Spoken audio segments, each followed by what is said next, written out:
Ahora continuamos con el tema clasificación de términos.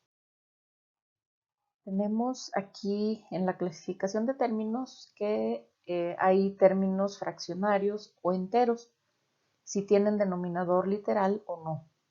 Tenemos términos irracionales o racionales, si existe radical en la expresión o no. Recuerden que un radical es el número o letra que esté dentro de una raíz. Por otra parte, comparando dos términos, estos son homogéneos o heterogéneos, si tienen el mismo grado absoluto o no. Vamos a ver en qué consiste cada uno. En el término fraccionario, pues es el que tiene denominador literal. Por ejemplo, 3a entre b, d cuadrada entre c, 14 entre AB. Mientras tengan en el denominador letras, es un término fraccionario. Un término entero es aquel que en el denominador no hay letras. Por ejemplo, 5a menos 2, 6a cuarta b cúbica y 3a entre 5. ¿Sí? Pues el denominador que tiene este último término es numérico, no es literal. Ok. El término irracional es aquel que tiene radical, o sea, que tienen en alguna de sus partes una raíz. En este caso, 3D entre raíz de 6AB o raíz AC, raíz de AC. El término racional es aquel que no tiene radical, ¿sí? No tiene ninguna raíz en ninguna de sus partes. Por ejemplo, 3a entre b, 2 d cuadrada entre c.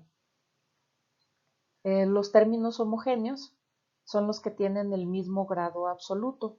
Por ejemplo, 8x a la cuarta y 4x al cubo y cuadrada son homogéneos porque la suma de sus exponentes es igual.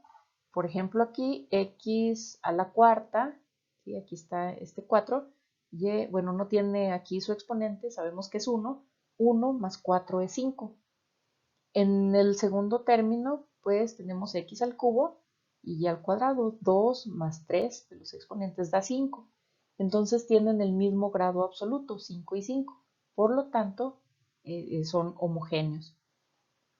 Los heterogéneos son los de distinto grado absoluto.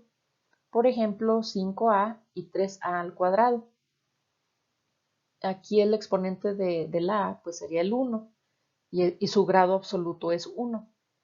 Aquí el exponente de la a sería el cuadrado, que es 2, sería de segundo grado. Entonces es diferente al primer grado de este término. Por lo tanto, estos dos términos son heterogéneos. Recordemos que el grado absoluto de un término pues es la suma de los exponentes de sus factores literales. ¿Sí? AC es de segundo grado porque tiene exponente 1 más exponente 1 es 2. ¿Sí? A por b al cuadrado sería de tercer grado porque sería el exponente 1 de la a más exponente 2 de la b, sería 3. Aquí está. Bueno, aquí tenemos más ejemplos de término entero y fraccionario. El entero, recuerden que no tiene denominador literal, no hay letras en su denominador. Como los siguientes, ya habíamos visto algunos ejemplos, ¿verdad? Aquí hay un denominador, pero es número, no es letra. Por eso se considera un término entero. Los términos fraccionarios, pues sí tienen denominador literal, como los siguientes, ¿verdad? Aquí el denominador es b, aquí es c y en este es a. Quiere decir que sí, sí tenemos denominadores literales, por lo tanto son términos fraccionarios. ¿Sí? Aquí volvemos a tener los ejemplos. ¿Sí? El término racional, el que no tiene radical o raíces en su interior, y el irracional es el que sí los tiene.